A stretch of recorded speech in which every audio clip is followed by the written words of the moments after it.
पाठ 7 पिता का प्यार। पाठ प्रवेश। कभी कभी बच्चे कुसंगति में पड़कर अपने हित की बात समझ नहीं पाते। वे अपनी जिम्मेदारियों को नजरअंदाज करते हैं, अनुचित आचरण करने लगते हैं। यह पाठ ऐसे ही एक बेटे की कहानी है जो पिता के प्यार को उनके जाने के बाद समझ पाता है। बाद में उसे अपनी गलतियों का एहसास होता है। लक्ष्मी नंदन का नाम शहर के सफलतम व्यापारियों में गिना जाता था। अपनी लगन तथा मेहनत से उन्होंने अपार संपत्ति अर्जित की थी। अच्छे कार्यों के लिए दान देने में भी वे सदा आगे रहते थे। उनके इकलौते पुत्र का नाम था केशव। मातृविहीन केशव को उन्होंने बहुत ही लाड़ प्यार से पाला था। उनकी इच्छा थी कि बड़ा होकर केशव एक श्रेष्ठ व्यापारी तथा अच्छे इंसान के रूप में जाना जाए। परंतु दुर्भाग्य से केशव बचपन से ही बुरी संगत में पड़ गया था। दिन भर अपने मित्रों के साथ घूमना उसे बहुत अच्छा लगता। पिता ने उसे समझाने की लाख कोशिश की, पर कोई फायदा नहीं हुआ। समय बीतता गया। लक्ष्मी नंदन अब बूढ़े हो चले थे और केशव की चिंता करते रहने के कारण अक्सर बीमार रहने लगे थे। कुछ दिनों के पश्चात जब लक्ष्मी नंदन को महसूस हुआ कि अब उनकी मृत्यु निकट ही है, तो उन्होंने केशव को बुलाया। केशव बेमन से उनके निकट आया। बेटा, अब मैं कुछ ही दिनों का मेहमान रह गया हूँ। लक्ष्मी नंदन थरथराती हुई आवाज में बोले। केशव चुप रहा। तुम जिन्हें मित्र समझते हो, वे लोग तुम्हारे सच्चे मित्र नहीं हैं। केशव उपेक्षा से हंसा। आज तुम मेरी बात पर हंस रहे हो, पर कुछ ही दिनों में तुम्हें इस बात का पता चल जाएगा। पिताजी, आप मेरे मित्रों को नहीं जानते। वे लोग मेरे लिए अपनी जान तक दे सकते हैं। केशव अकड़ कर बोला। यह तुम्हारा भ्रम है। आज तुम्हारे पास संपत्ति है, पर अपनी बुरी आदतों के कारण जब तुम अपनी सारी संपत्ति गंवा बैठोगे, तब कोई भी तुम्हारा साथ नहीं देगा। तब का तब देखा जाएगा। मैं चलता हूं। मेरे मित्र मेरा इंतजार कर रहे होंगे। केशव उठता हुआ बोला। ठहरो बेटा, एक जरूरी बात तुमसे कहनी है। लक्ष्मी नंदन बोले।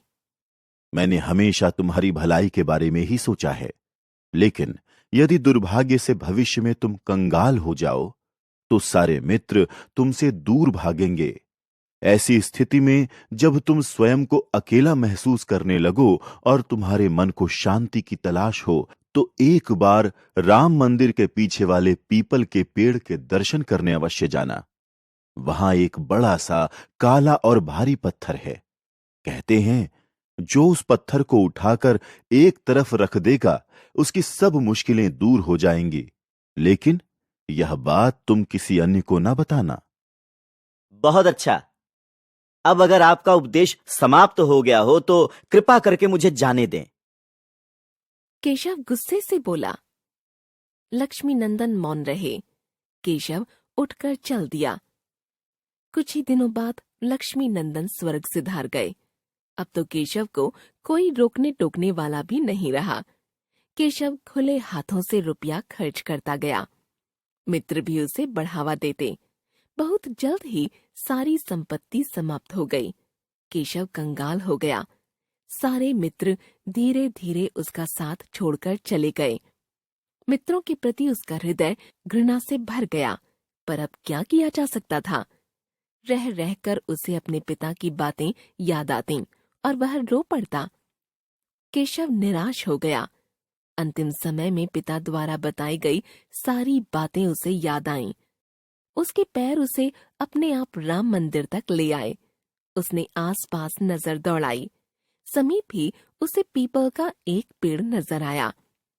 पीपल के नीचे एक बड़ा और काला पत्थर पड़ा हुआ था।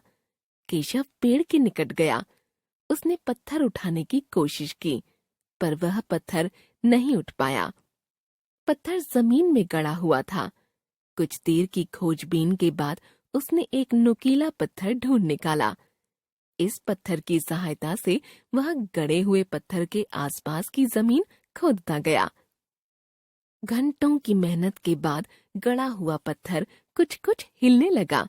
कुछ देर और खोदने के बाद केशव ने सारी ताकत लगाकर वह पत्थर उखाड़ दिया। पत्थर उठाते ही वह हतप्रभ हो गया। पत्थर के ठीक नीचे लोहे का एक बक्सा पड़ा हुआ था। केशव ने झट से वह बक्सा निकाला और उसे खोलने की कोशिश करने लगा। कुछ ही देर की मेहनत के बाद बक्सा खुल गया। बक्से में सोने के सिक्के तथा कुछ बहुमूल्य हीरे रखे हुए थे। साथ में एक चिट्ठी भी रखी हुई थी। केशव ने अधीर होकर चिट्ठी खोली। लक्ष्मी नंदन के हाथों से लिखी गई उस चिट्ठी को पढ़कर केशव की आंखें भीग गईं। चिट्ठी में लिखा था, प्यारे बेटे, इस धन का सदुपयोग करके सुखी रहो। केशव को एक नया जीवन मिल गया। बक्से में मिले धन का उपयोग करके उसने व्यापार शुरू किया और जी तोड़ मेहनत करके अपने पिता का सपना पूरा किया।